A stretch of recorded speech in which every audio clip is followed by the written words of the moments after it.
고민하시죠. 생각이 고민하지. 헌금하겠습니다. 할까 말까 하면 얼마를 해야 될까? 고민하잖아요. 그 생각이 누구에게 사로잡혀야 돼? 하나님께 사로잡혀야 돼. 그 생각. 이게 가치관이 변하고 이게 신학적으로 영적으로 성숙해져가는 과정이라 이 소리죠. 그래서 이 말씀은 성경적 세계관을 세우기 위해서 첫째, 모든 이론을 파야 된다. 자기의 생각을 없애야 된다는 얘기지. 둘째, 생각이 그리스도에게 복종되어야 한다. 그때 비로소 성경적 세계관을 내가 가질 수가 있다. 이 얘기입니다. 이처럼 성경적 세계관은 공부하는 강의실에서 즉 이론으로 되는 것이 아니라 순종의 현장에서 이루어지는 것입니다. 성경적 세계관은 어디에서 이루어진다? 순종의 현장에서 이루어지는 것이다. 누가복음 6장에 나타난 이 말씀이 이것을 우리에게 증명해 줍니다. 자, 잘한 말씀이에요. 나더러 주여 주여 하면서도 어찌 하여 나의 말하는 것을 행치 아니하느냐. 내게 나와 내 말을 듣고 행하는 자마다 누가 같은 것을 너에게 보이리라. 집을 짓되 깊이 파고 주철을 방석에 놓은 사람과 같으니. 자, 여기는 이제 방석에 지은 집, 모래에 지은 집 그 얘기. 네? 방석에 지은 집은 비가 많이 내면 똑바로 서 있지만 모래에 지은 집은 다 떠내려간다. 그 얘기거든요. 이 말씀은 무엇이냐면 듣고 행하는 사람은 성경적 세계관에 그 생각이 견고한 사람이에요. 듣고 행치 않는 사람은 그 세계관이 미약한 사람이에요. 자기 생각대로 사는 사람. 성경적 세계관이 아니라.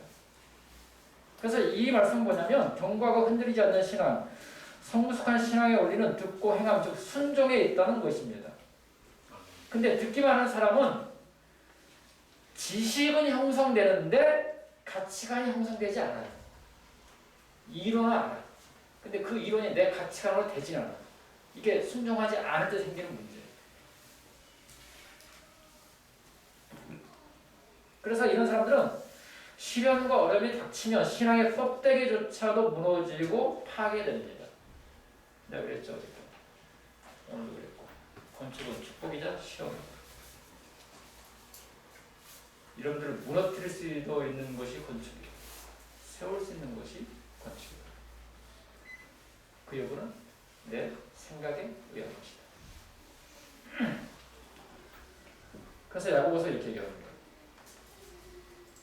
너희는 도로 행하는 자가 되고 듣기만 하여 자신을 속이는 자가 되지 말라. 이와 같이 행함이 없는 믿음은 그 자체가 뭐한 것이라? 죽은 것이라. 다시 말하면 행함이 없는 믿음은 자신의 세계관, 즉 가치관으로 형성될 수 없는 지적 동의에 불과한 껍데기 믿음이라 이 소리예요. 지적 동의에 불과한 껍데기 믿음.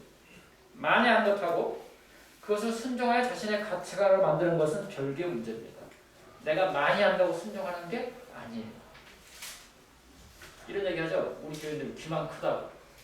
이게 뭔 얘기예요? 이게? 듣기만 한다는 얘기지. 뭐가 없고 행함이 없고 귀만 크다 있어. 이게 그 소리거든. 껍데기입니다. 껍데기. 이것이 영적 미성숙의 상태죠. 현대 그리스도인들 문제가 이겁니다. 갑자기 없어졌어.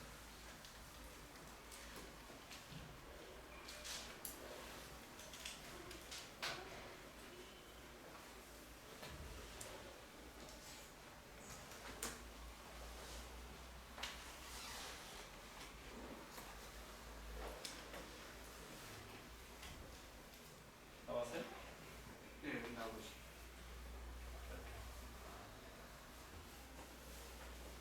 여기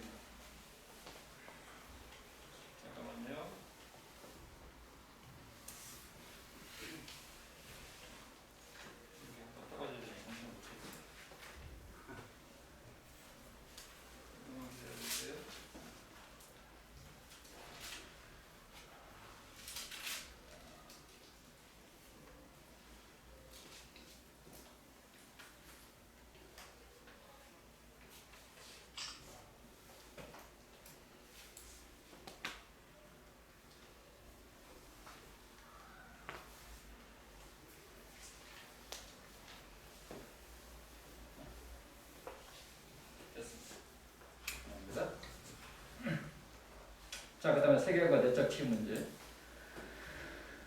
자, 진리를 듣는데 왜 실천하지 못할까? 우리의 영적 성숙을 가로막는 요인에 대해서 성경이 이렇게 얘기합니다. 너희는 돌아봐 하나님의 은혜에 이르지 못하는 자가 있는 것 두려워하고 또 쓴뿌리가 나서 괴롭게 하고 많은 사람이 이로 말미암아 더러움을 입을까 두려워하고. 자, 여기 보면 쓴뿌리가 있어요. 쓴뿌리. 이 부분적인 경험들을 잘못 다룬 결과로 인해 생긴 상처예요.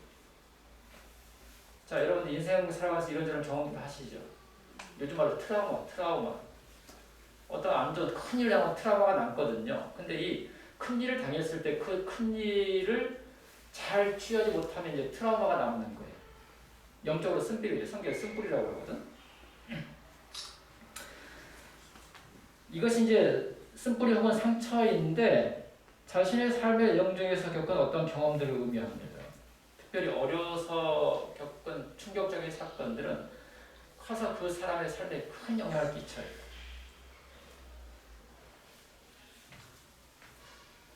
이런 경험들을 구조화시키는 이성을 사용해서 자신만의 세계, 즉 폐쇄적인 자신만의 세계관을 만들어갑니다.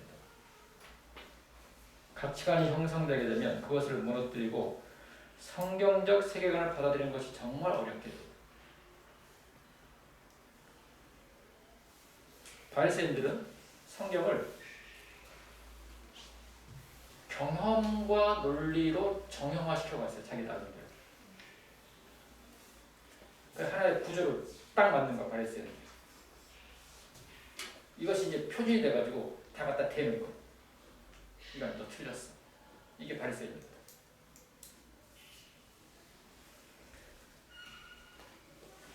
이 바리새인들이 율법적인 그리스도인이 된 것처럼 잘못 형성된 가치관을 제거하기 전에 올바른 성경적 가치관을 가질 수가 없게 되는 것입니다. 근데 이런 쓴뿌리를 제거하기 위해서 필요한 것은 하나님의 은혜가 그래서 필요한 것이에요. 우리에게. 예수 그리스도의 사랑이 그 심령 속에 들어가야 치유를 받을 수가 있다는 것이죠. 인간의 힘으로 절대 안 됩니다. 그렇게 할 때, 그런 하나님의 은혜를 경험할 때 새로운 피조물이 되는 경험을 하게 되는 것입니다. 자, 세계관과 영적인 성숙 문제. 영적 성숙은 실제인가 아니면 허상인가? 성경은 영적 성숙을 실제라고 얘기합니다. 실제의 삶이다 이렇게 얘기해요. 자, 예레미야 5장 21절. 우주나의 지각이 없으며 눈이 있어도 보지 못하며 귀가 있어도 듣지 못하는 백성의 일을 들을지어다. 자, 눈이 있어도 뭐하지 못하고 보지 못하고 귀가 있어도 듣지 못한다. 이게 영적 실제라는 것인데, 자, 인간이 타락하기 전에 감각적인 실제, 영적인 실제를 서로 일치했습니다. 타락하기 전에 보는 그대로 똑같았어요. 근데 타락한 이후에는 달라요. 감각적인 실제, 영적인 실제가 달라졌어요. 분리됐다는 것이죠. 타락 이후에. 그래서 이런 경험들이 이제 그 힌두교로 보게 되면 힌두교에서는 영적인 실제인 브라만만 존재해요. 감각적인 것 이것은 없습니다. 그래서 이 영적인 실제를 알 수가 없기 때문에 감각적 실제를 부정해버리고 그 결과로 극단적인 관념론으로 빠지게 되는데, 타락 후 인간의 상태와 힌두교의 이해는 누구든지 자신의 세계관 안에 비성경적 요소를 가질 수밖에 없음을 보여줍니다. 그래서 죄는 영적 실제를 구하지 못하게 합니다. 그래서 그 결과로 내 생각이 최고다 라고 착각하게 되는 것이죠. 내 생각이 최고다 이렇게 착각하면 그 생각에 경직이 일어나고, 경직이라는 것은 변화될 가능성이 없는 거죠. 이것이 점점점 굳어지면 이렇게 말씀드렸던 강팍에 이르는 것이에요. 강팍은 뭐냐면 하나님의 말씀에 들어갈 여지가 없는 게 강팍이에요. 바로나 친밀하는 묵배우적인 헤롯이나 이런 사람, 구원받을 가능성이 없는 게 강팍이에요. 그것은 자신의 사고의 경직을 더 발전시키면 이렇게 되는 것이에요. 그래서 말씀이 주어질 때, 말씀은요 늘 우리와 충돌합니다. 맞죠? 내 생각과 충돌하죠. 말씀이 충돌할 때 반응이 두 가지예요. 내 생각을 접든지 하나님의 말씀을 무시해버리든지 둘 중에 하나예요. 성부의 말씀이 내 생각과 충돌할 때 그럼 우리는 어떻게 되느냐? 내 생각을 포기해야 될 것이냐 하나님의 말씀을 포기해야 될 것이냐의 문제죠. 무엇을 선택하냐에 따라서 내 모습이 점점 고착화되어가는 것이 그쪽 한순간에 이루어지지 않습니다. 일생 동안 이루어지는 것이 일생 동안 선택한 그런 것들의 결과로 내가 나중에 구원을 받거나 멸망을 받거나 결정이 되는 것 뿐이에요. 하나님께서 너 구원받고 너 멸망하고 이게 아니고 내 선택의 결과가 이렇게 된다는 것이. 자, 한 얘기고. 자, 쓴뿌리의 제거, 삼체의 치료는 기본적으로 해결로부터 출발합니다. 해결은 자신이 고려한 지도가 엉터리라는 것을 인정하고 자기의 생각, 가치관을 세계관을 수정하기로 방향 전환을 하는 것이다. 해결은 뭐냐면 내 생각이 잘못됐구나. 이게 옳은 줄 알고 살았는데 말씀에 비춰보니까 그게 아니구나. 이것이 해결이야. 방향 전환을 해서 다시 글로 가지 않는 것. 하나님께서 우리에게 제시하신 길로 가는 것.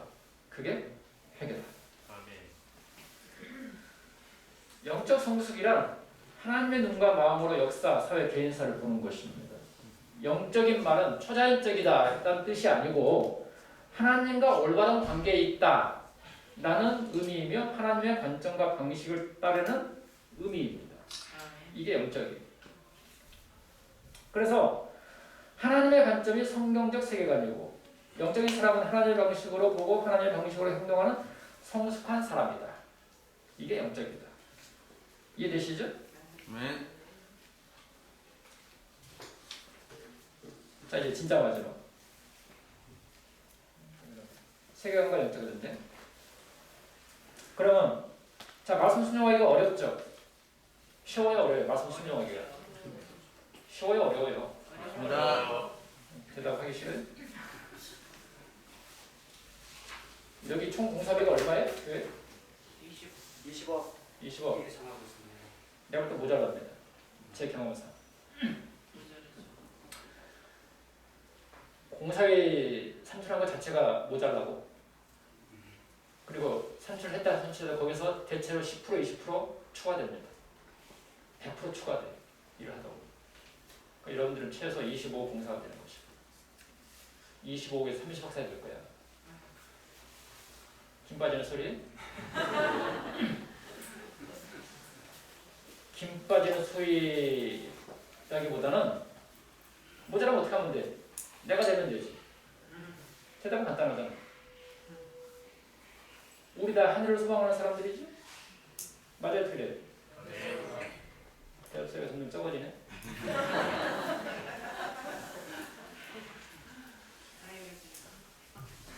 정함이 없는 세상에 우리의 소망을 두지 말라고 배우셨죠? 네. 그렇죠? 여러분들 돈을 쥐고 있으면 여러분들 자손에게 넘어갈 텐데 그 자손들은 돈을 어떻게 쓸까요? 장담 못합니다. 못해요. 자손들에게 돈을 물려줄 것이 아니고 하나님에 대한 사랑과 확실한 소망을 넘겨주는 게 제일 중요한 거예요. 근데 보통 안 그래. 돈만 넘겨주려고. 내 수중에 돈이 있을 때 하나님께 바치세요. 안 바치면 남의 것가 됩니다. 아유, 그때 순정식이랑 목사가 변형이는 그때 바칠 거 이렇게 후회하지 말고 있을 때 하라 얘기해. 결심하라 얘기해. 내가 이 얘기를 하는 것은 내가 하는 소리가 아니라 하나님께서 여러분들에게 하라고 나에게 시키셔서 이 얘기를 설교 본문에 없거든 지금. 저는 설교본 다 이렇게 A4용지를 칩니다. 이렇게. 어제 오늘께 12장이야 12장. 이런 얘기 없어 그래. 하나님께서 나를 보내신 이유가 여기 있는 거지. 시험 받는 거죠. 저는 여러분들에게 시험거리가 되는 거 이런 측면에 있어서 복을 받을지 말지는 여러분들 스스로 결정하는 것이죠. 네? 순종하기가 어려워요. 말씀에. 성경적인 가치관이 우리 안에 형성되는 것이 왜 이렇게 어렵습니까? 복음이 전해지는 곳 어디든지 장소나 생각 등 진공 상태가 아닙니다. 반드시 거기에 문화가 있고 거기에 가치관이 있어요. 그 얘기는 복음이 들어가면 그 문화와 그 가치관과 충돌한다는 얘기예요. 복음이 들어가면 그 핵심에 세계관이 자리 잡고 있죠. 복음이 전해진다는 것은 성경적 가치관이 이미 그곳에 자리 잡은 비성경적 가치관과 충돌이 있다는 것을 의미하고 이것이 영적 전쟁의 본질이 된다 이 소리입니다. 이 세계관의 변화는 인간의 지혜로 되는 것이 아니라 성령의 역사가 있어야 합니다. 내가 가진 것을 하나님께 드리도록 성령께서 역사하셔야 가능한 거예요. 그게. 그래서 우리의 마음을 하나님께 여는 일이 필요한 것입니다. 내가 아무리 드리고 싶어도 생각을 하고 싶지 시체라면 손이 떨리는 거예요. 왜? 하나님께서 역사 안 하셔서. 이론적으로는 맞다고 생각하거든. 이론적으로 맞아. 내 가치관이 되려면 성령께서 역사를 하셔야 돼. 그래서 영적인 전쟁이라는 것은 가치관, 즉 세계관 전쟁입니다.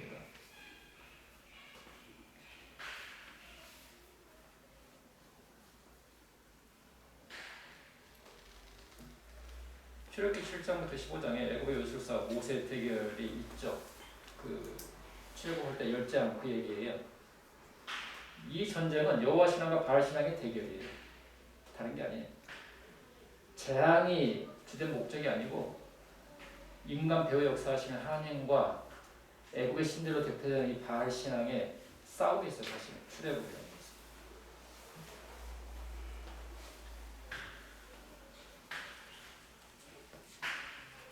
사단은 기도하지 않고 하는 일들을 두려워하지 않습니다.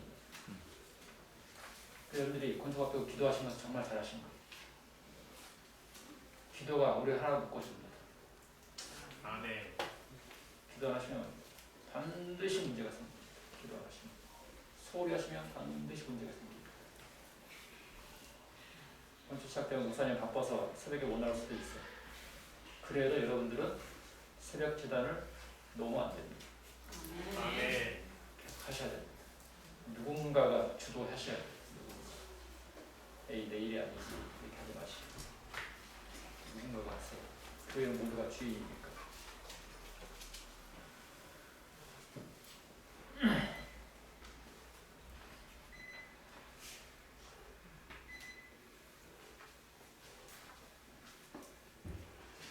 세계관 대결은 단순히 기독교와 비기독교와의 대결 형태만 나타나는 것이 아니다. 성경적 세계관과 비성경적 세계관의 대결이라고 할 수가 있다. 중요한 것은 이 비성경적 세계관이 교회 안에서도 많이 자리 잡고 있다는 문제입니다. 정말 많습니다. 그런 요소들 교회 안에서도 교회사가 그것을 증거해주고 있죠. 성교가 영적인 대결이고 세계관의 대결이라면 선교가 시작되는 출발점은 교회가 돼야 됩니다. 그 얘기는 교회부터 성경적인 세계관, 하나님의 세계관으로 돌아가야 될 필요가 있다는 것을 보여주는 것입니다. 아멘. 교회가 성경적인 세계관에 깊이 뿌리 내리고 있어야 됩니다. 그렇지 않으면 온갖 잡다한 세계관과 세속주의, 물질주의로 혼합된 토양에 뿌리를 두고 있다면 성교가 어떻게 이루어질 수가 있을까요? 그래서 세계관 싸움은 내 내부에서, 교회 내부에서 먼저 일어나야 된다. 우리 안에 도사리고 있는 바알 신앙을 계속해서 해소하고 여호와 신앙을 구축해야 합니다. 그래서 엘리야는 이 시대를 살아가는 우리에게 다시 묻습니다. 너희가 하나님과 바알 두 사이에서 어느 때까지 머뭇거리려느냐? 여호와 하나님은 그를 택하고 바알이 하나님은 그를 택하라. 이 외침은 오늘 우리에게도 똑같이 전해집니다. 여러분들의 신은, 여러분들의 하나님은 여호와 하나님이십니까? 바알입니까? 여러분들의 가치관인 것을 결정할 것입니다. 사랑하는 여러분, 이제 큰일 앞두고 있는 여러분들이 무엇보다도 여러분들 자신의 마음을 하나님께 드리시게 되길 간절히 바랍니다. 아멘. 그리고 여러분들 그 결심에 성령께서 인을 치셔서 그 결심을 흔들지 않도록 도와주시고 교회가 준공이 되는 그날까지 선하신 우리 하나님께서 우리 교회를 부으셔서 아름답게 잘 건축된 그 건축된 교회에서 더 행복하고 더 멋진 신앙생활 해 나가시는 우리 세장 행복교회 모든 성도가 되시길 바라면서 말씀을 마치겠습니다.